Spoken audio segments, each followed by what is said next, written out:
A gente já falou bastante, né, sobre a globalização e agora a gente vai dar uma retomada aí, né?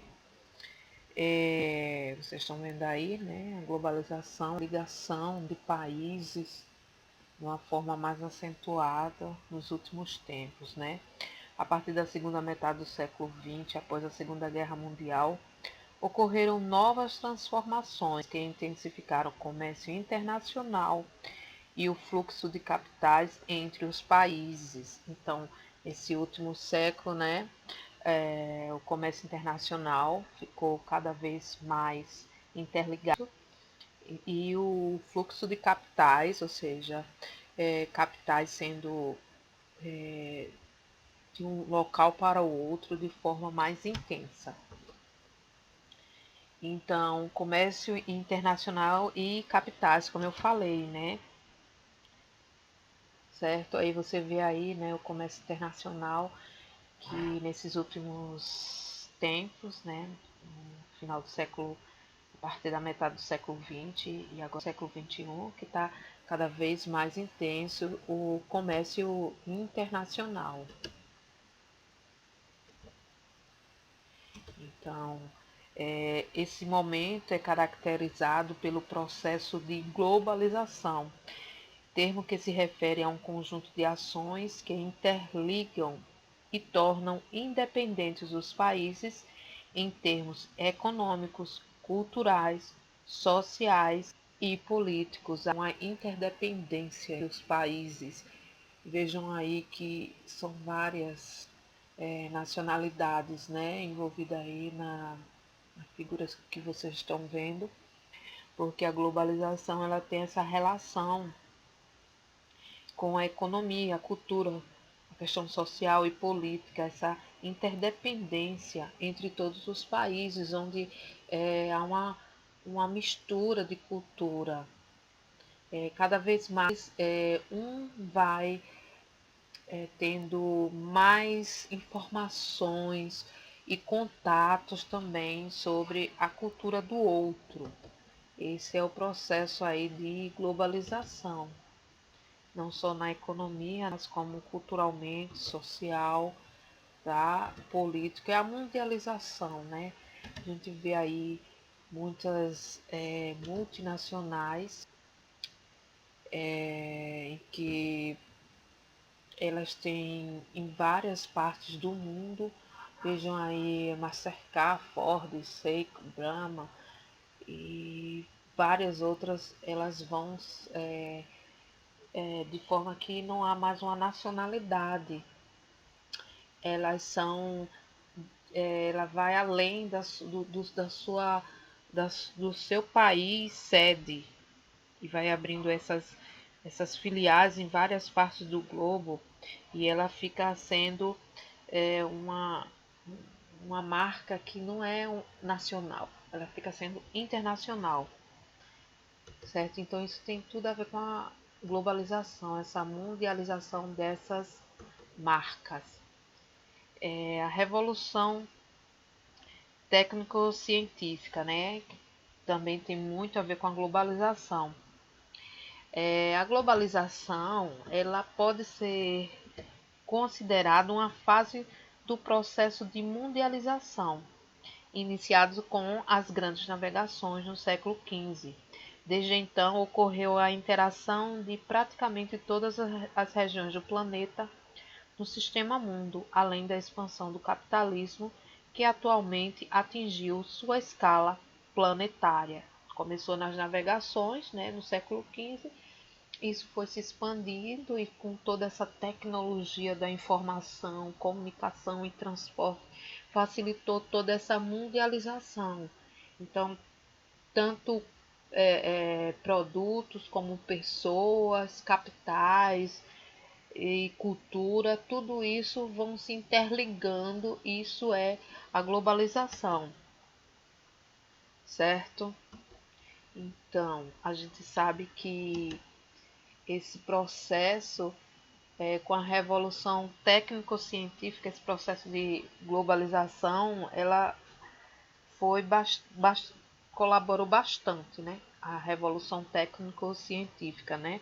No mundo globalizado, uma grande revolução técnico-científica encurtou distâncias e conectou o planeta por meio da informática, da fibra óptica, dos satélites artificiais e etc. Esse conjunto de fatores levou à integração econômica mundial, caracterizada pela intensificação das trocas e pela formação de um mercado global, atendido por empresas capazes de atuar mundialmente, as chamadas multinacionais e transnacionais. O poder dessas empresas apoia-se fortemente no domínio da ciência e da tecnologia. Então, vocês viram aí, né, as tecnologias colaborando com tudo isso, né? E aí vem as multinacionais, como eu já falei antes, que elas colaboraram também com esse processo de um mundo globalizado. Veja que todas essas marcas ela tem em todos os países do globo.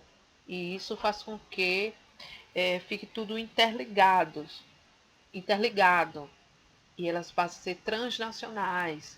Elas não têm uma única nacionalidade. Ela tem a sede, né? Suas filiais vão sendo espalhadas pelo globo e vai se interligando todo o mundo. E essas empresas, essas multinacionais, contribuíram bastante com esse processo de globalização, a mundialização, né, a globalização, certo? Esse mundo globalizado. E a terceira revolução industrial.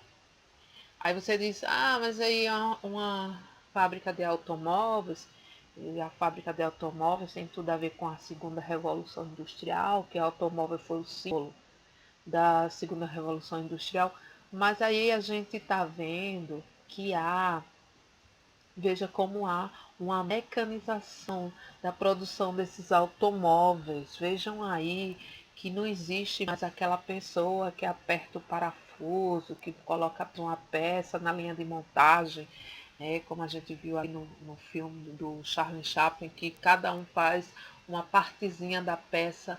Não, não são mais as pessoas. Na terceira revolução industrial, são os robôs que trabalham pelas pessoas.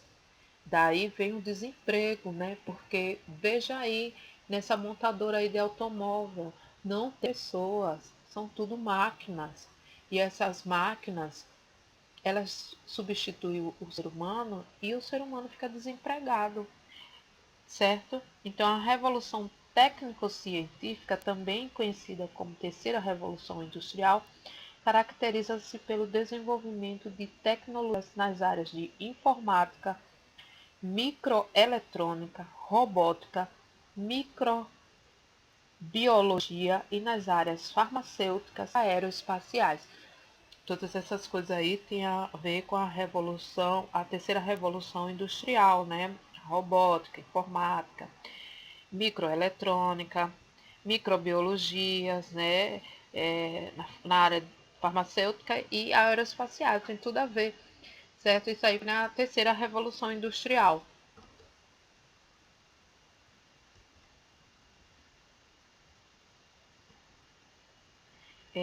A internet, né? O surgimento da internet. O surgimento da internet facilitou muito o mundo ser globalizado. O surgimento da internet, por exemplo, mudou as relações entre pessoas e empresas ao possibilitar a troca de mensagens e arquivos eletrônicos, a difusão de músicas, vídeos, dados e informações e a realização de transações financeiras em tempo real, além de criar o comércio online. Então a internet ela facilitou muito esse mundo globalizado, ela facilitou, não, ela ajudou, ela contribuiu, ela fez parte. Hoje, por exemplo, a gente está na quarentena e por que é possível continuarmos nessas aulas? Porque é possível pessoas trabalharem em casa na quarentena sem precisar ir ao trabalho? Por conta da internet, ela que ajuda essa ligação com outros espaços. Você não sai do seu espaço e consegue se ligar com outros espaços, e assim você consegue Você poderia trabalhar para empresas do outro lado do planeta, só usando a internet. Você poderia estar estudando agora com a escola que fosse também do outro lado do planeta, por conta da internet. Então isso facilitou, ajudou, faz parte da globalização, a internet, certo?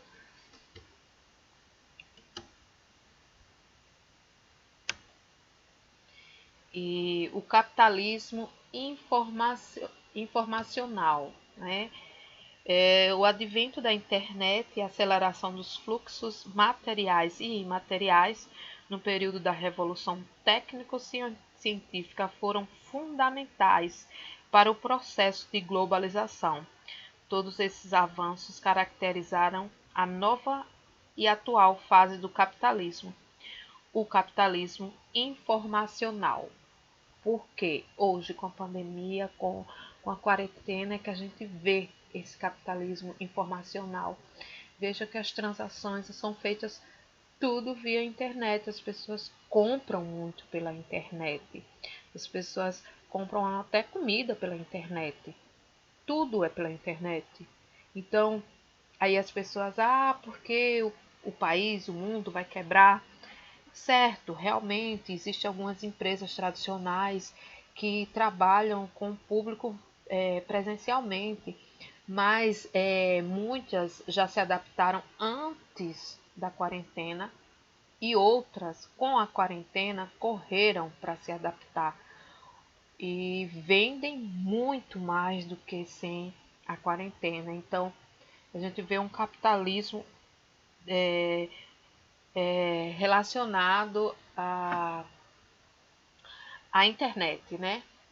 Então, ele está interligado a isso e a economia também, certo? E também vamos falar aí um pouquinho das pesquisas, né? Que as grandes empresas passaram a fazer altos investimentos em pesquisas de novos bens e mercadorias que empregam alto grau de tecnologia em sua produção. Diversas multinacionais uniram-se a importantes universidades, visando ao desenvolvimento desses novos produtos, dando origem aos tecnopolos que concentram pessoas com um elevado grau de especialização nas áreas em que atuam. Então, essas empresas aí, né, fazendo a parceria com as universidades e investindo bastante nas pesquisas científicas, como vocês estão vendo, de robótica, né? E, e aí a gente vai vendo essa terceira revolução industrial, caracterizada também pela robótica, certo? E isso tudo também tem a ver com a globalização, né? Porque todas essas tecnologias elas colaboram bastante com o conceito de tempo e espaço. As distâncias se encurtam, o tempo ele já é mais utilizado porque você consegue fazer mais coisas no tempo mais curto. Isso tudo está interrelacionado com o mundo globalizado.